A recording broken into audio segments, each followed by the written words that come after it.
गिबियावनो बयखौबो बड' निउस इउटुब चेनेलनि गोदान खौराङाव बरायबाय। नोंथांमोननि थाखाय बे समाव माखासे खौरां लाबोदों।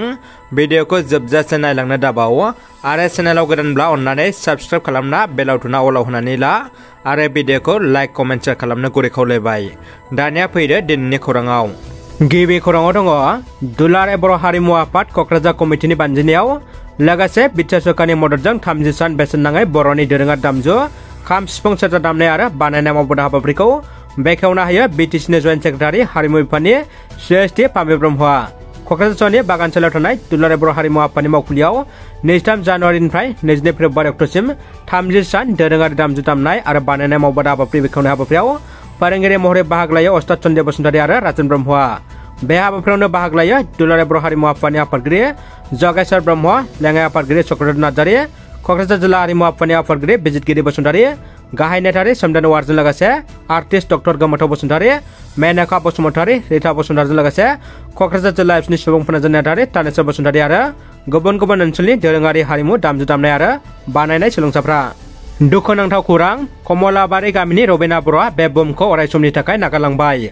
बाक्सा जिल्लानि सालबारि महकुमानि बेन्दोङाव थानाय कमलाबारि गामिनि सबिन बर' आरो चित्रा बर'नि आंगो फिसाजो आरो सालबारि फरायसालिमानि बारग' फरायसा रबिना बर'आ 6 दानसोनिफ्रायनो किडनि आरो लिभाराव गोब्राब बेरामजों भुगिनांनानै दंमोन। नाथाय दुखुगोनां बाथ्राया बेनोदि रबिना बर'खौ किडनि आरो लिभारनि गोब्राब बेरामजों जुजिबाय थानाय समाव गुवाहाटीनि जिनारसि देहा फाहामसालियाव फाहामथाय होनो थाखाय रांनि गोनांथि जानायलाय सालबारि फरायसालिमानि फरायसा आफाद आरो फरायसाफ्रा अनसुंथाइ नागिरनानै हरदोंब्लाबो रबिना बर'नि जिउखौ लाखिनो हायैखौ सालबारि फरायसालिमानि फरायसाफ्रा गोथै दुखु फोरमायदों आरो ओनसोलनि गासै मेलेमजिबि सुबुंफ्रा दुखु फोरमायदों। रबिना बर'आ समबारनि फुंबिलि समनि 9 रिंगासोआव बे बुहुमखौ नागारलांबाय अरायसमनि थाखाय। सेथि बोसोरारि जथुम्मा खुंदों कालिंदुवार ब्लक इउपिपिएलआ। उदालगुरि जिल्लानि सिङाव थानाय कुसुबिलनि बारलाम्फा हारिमु फोथाराव सानसेनि हाबाफारिजों बिटिआर कालिंदुवार ब्लक कमिटि इउपिपिएलनि सेथि बोसोरारि जथुम्मा खुंदों। गुबै आफादजों लोगोसे लाइमोन गांखं, आइजो गांखंआबो हाबाफारियाव बाहागो लाना बोसोरारि जथुम्माखौ खुंफुंदों। फुंनि हाबाफारि बायदियै इउपिपिएलनि फिरफिला बेरहोनाय जायो।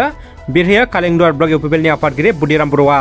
मुंख्लं आरो रुंसारिफोरनिसिम बिबार बावजिनो कालिंदुवार समस्तिनि MCLA दिलीप कुमार बर'आ। मख'नो गोनांदि दिनैनि जथुम्मायाव इउपिपिएल सरकारनि मावनाय, मावनो थालांनाय, मावनांगौ खामानिनि सायाव सावरायनाय जागोन होनना MCLA दिलीप कुमार बर' आरो आफादगिरि बुदिराम बर' बिथांमोना खौरांगिरिनो फोरमायो। दानिया फैदो गुबुन मोनसे खौराङाव। गुबुन गुबुन हारि माहारिनि हारिमुआरि मोसानायजों समायफ्लेदों बाक्सा जिल्लानि पारापुरान सिमा ओनसोल सुबनखातानि खुंगा 77 मागो मेलाया। थांनाय 18 जानुवारि अक्ट'निफ्राय 8 साननि हाबाफारिजों खुंफुंनाय मागो मेलायाव बर', नेपालि, सनिया कछारी, सानथालि बायदि बायदि हारिमु दिन्थिफुंनाय नुनो मोन्दों। मोनसे दुखुनांथाव खौरां, टंलायाव रेलनि सौख्रांनो सासे सुबुंनि जिउ खहा। उदालगुरि जिल्लानि टंला खाथि सुमुवापारायाव दिनै फुंबिलि समाव रेलगारिनि नाख्रेबनायाव माइला कछारी मुंनि सासे सुबुंनि जिउ खहा जायो। हरसिंगा थानानि सिङाव थानाय तराबारि गामिनि कानिया कछारीनि फिसाज्ला 60 बोसोर बैसोनि माइला कछारीया सुमुवापारानि टुपगुरियाव रेल लाइनाव दिनै फुंनि 14:30 रिंगायाव टंलानि सुमुवापारानि टुपगुरि रेल लाइनखौ बारनो नाजानायावनो रेलगारिया सुबुंखौ नाख्रेबलाङो। नखरफोरनिफ्राय मिथिनो मोननाय बायदिब्ला मानसिया खोमाजों बाङाइ खोनानायनि थाखायनो जाब्रबथायाव गोग्लैनो गोनां जायो होनना सन्देह खालामदों। रेल बिफाननि पुलिसा जाथायसालियाव नुजाथिना गोथै सह आनजादनि थाखाय राहा खालामो। रायजो राजाफोरनिसिम गाहाम खौरां आरो गोनांथार फोसावनाय।